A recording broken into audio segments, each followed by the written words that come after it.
Si General Luna po. Saglit lang ka mo. Mga Ginoo, Dalhin niyo mga baso niyo.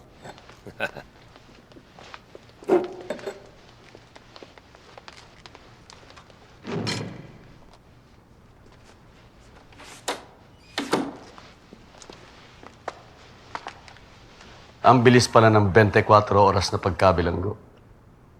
Kaya nga sumuko ako ng mapayapa eh. Alak.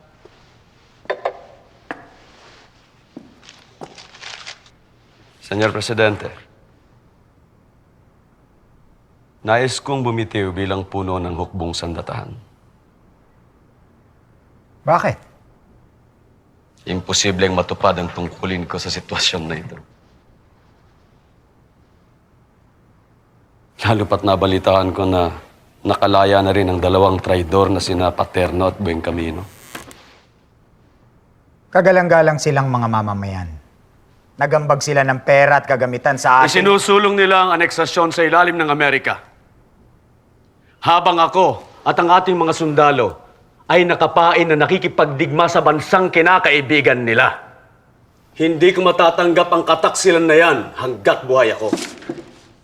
General Luna, isa kang henyo pagdating sa labanan, pero wala kang alam sa politika. Kung pagpapalaya sa mga traidor ang pakikipolitika, ayoko maging bahagi niyan.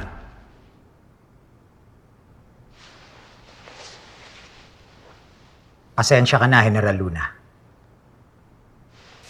Hindi ko matatanggap ang iyong pagbibitiw. Pero hindi yan Ikaw lang ang maaaring mamuno ng ating hukbo.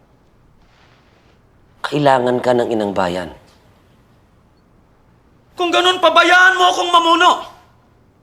Pabayaan mo akong magturo ng tamang disiplina.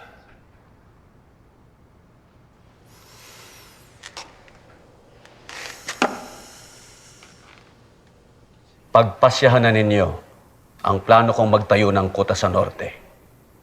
Ito lang ang pag-asa natin laban sa mga Amerikano.